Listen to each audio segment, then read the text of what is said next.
नमस्कार, मैं रवीश कुमार और आप देख रहे हैं स्पेशलिस्ट रविश, जहां बड़ों के पीछे की कहानी और सियासत की हर नभ पर हमारी पैनी नर होती है। आज हम आपको उस राजनीतिक भूचाल के केंद्र में ले चलेंगे जिसकी आहट ने दिल्ली के सत्ता के गलियारों में खलबली मचा दी है।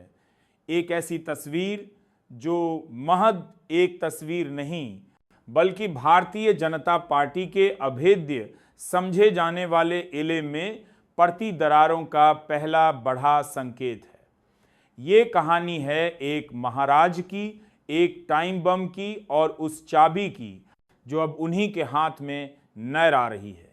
सबसे पहले अगर आप हमारी पत्रकारिता को सलाम करते हैं तो इस वीडियो को लाइक करें, हमारे चैनल वायरल रिपोर्ट को सब्सक्राइब करें और हाँ, कमेंट्स में हमें ये ज़रूर बताएं कि आप हमें देश के किस कोने से देख रहे हैं।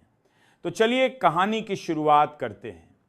सियासत की बिसात पर कुछ मुलाहातें महा इत्तेहा नहीं होती, वे भविष्य की पटकथा का पहला अध्याय होती हैं। हाल ही में मध्य प्रदेश की धरती पर दो ऐसे धुर विरोधी गले मिले जिनकी सियासी अदावत की कहानियां दशकों पुरानी हैं। हम बात कर रहे हैं केंद्रीय मंत्री ज्योतिरादित्य सिंधिया और कांग्रेस के चाणक्य कहे जाने वाले दिग्विजय सिंह की। मंच पर दोनों का हंसना, गर्मजोशी से बातें करना और एक दूसरे के प्रति सम्मान दिखाना, ये वो दृश्य था जिसने भोपाल से लेकर दिल्ली तक प्रधानमंत्री नरेंद्र मोदी और अमित शाह के वॉर रूम में बेचैनी की लकीरें खींच दी हैं। याद कीजिए साल 2020 का वो दौर। ज्योतिरादित्य सिंधिया कांग्रेस का एक ऐसा युवा चेहरा जिनके एक फैसले ने मध्य प्रदेश में कमलनाथ की चुनी हुई सरकार को पत्तों की तरह बिखेर दिया था। 22 विधायकों के साथ उनका कांग्रेस छोड़ना ऑपरेशन लोटस की सबसे बड़ी सफलताओं में से एक गिना गया। मोदी शाह की जोही ने सिंधिया को एक ऐसे तुरुप के इक्के के तौर पर पेश किया जिसने कांग्रेस के हाथ से सत्ता छीन ली थी। सिंधिया बीजेपी के लिए एक बेशीमती ट्रॉई थे, एक ऐसा हथियार जिसने मध्य प्रदेश में उनकी वापसी का रास्ता साठ ही किया था। लेकिन सियासत का दस्तूर है, वक्त के साथ कीमतें बदल जाती हैं। 5 साल गुम्हार चुके हैं। इन 5 सालों में सिंधिया को क्या मिला? एक केंद्रीय मंत्रालय, दिल्ली में एक आलीशान बंगला और वीआईपी सुरक्षा का तामझाम। लेकिन जिस चीज के लिए उन्होंने कांग्रेस से अपना 2 दशकों का रिश्ता थोचा था, वो असली तादाद, वो राजनीतिक दर्द आज भी उनसे कोसों दूर है। ग्वालियर चंबल के जिस महाराज को मध्य प्रदेश का भावी मुख्यमंत्री माना जा रहा था, जिनकी महत्वाकांक्षाओं ने उन्हें भगवा खेमे में पहुंचाया था, आज वो उसी प्रदेश में हाशिए पर खड़े नजर आ रहे हैं। इसका सबसे बड़ा कारण है मोहन यादव का मुख्यमंत्री बनना।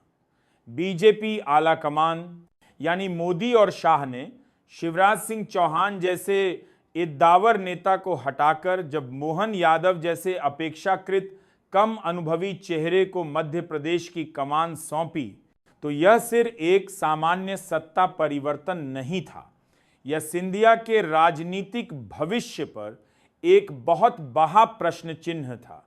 यह एक सीधा और साफ संदेश था कि बीजेपी में चाहे आप कितने ही बड़े दिद के क्यों न हो, आपकी वहां की एक सीमा तय होगी। मोदी शाह की राजनीति में वादारी का इनाम मिलता है, लेकिन महत्वाकांक्षाओं को परवाह नहीं दी जाती। मोहन यादव को सीएम बनाकर बीजेपी ने सिंधिया के राजनीतिक वध को आधा नहीं बल्कि चौथाई कर दिया है।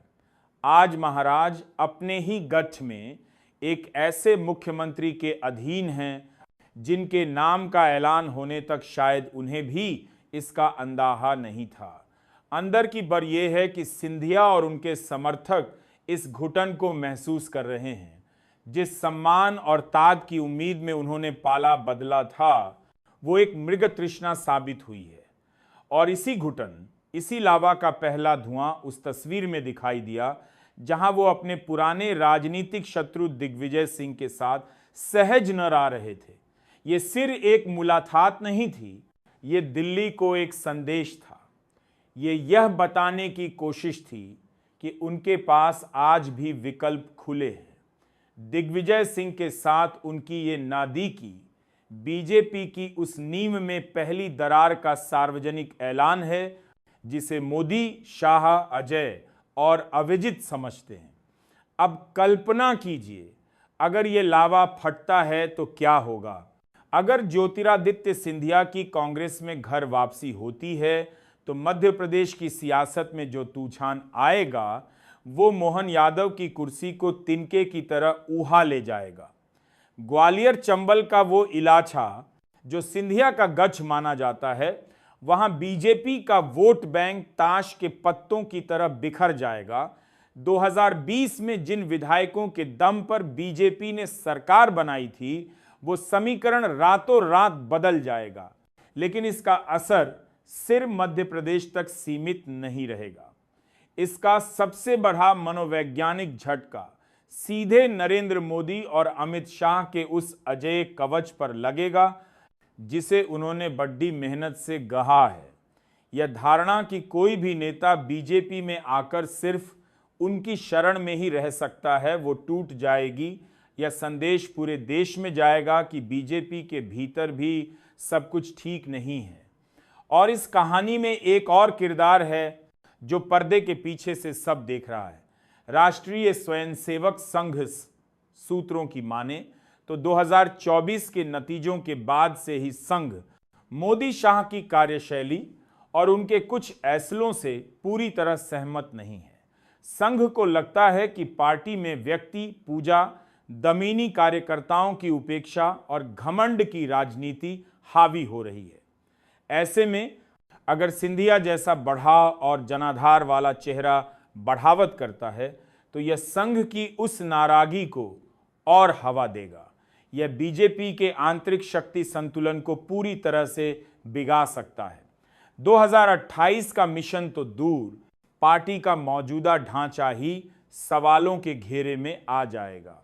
राजनीति का एक क्रूर सच है, जिस नेता को आप दूसरी पार्टी से तोड़कर अपनी ताकत समझते हैं, वही नेता जब आपके सिला खजा होता है तो वो आपके सिले को अंदर से ढा देता है, क्योंकि वो आपके हर राह, हर कमोरी से वासी होता है। ज्योतिरादित्य सिंधिया आज बीजेपी के लिए वही भतरा बन चुके हैं। 2020 का ऑपरेशन लोटस अब 2025 और उसके बाद ऑपरेशन पंजा बनकर पलटवार कर सकता है। एक ऐसा पंजा जो सीधे मोदी शाह की सत्ता की चूल्हे हिलाने की क्षमता रखता है। सिंधिया की बढ़ावत सिर्फ मोहन यादव के लिए तरा नहीं है, यह सीधे तौर पर मोदी शाह के घमंड को चुनौती है।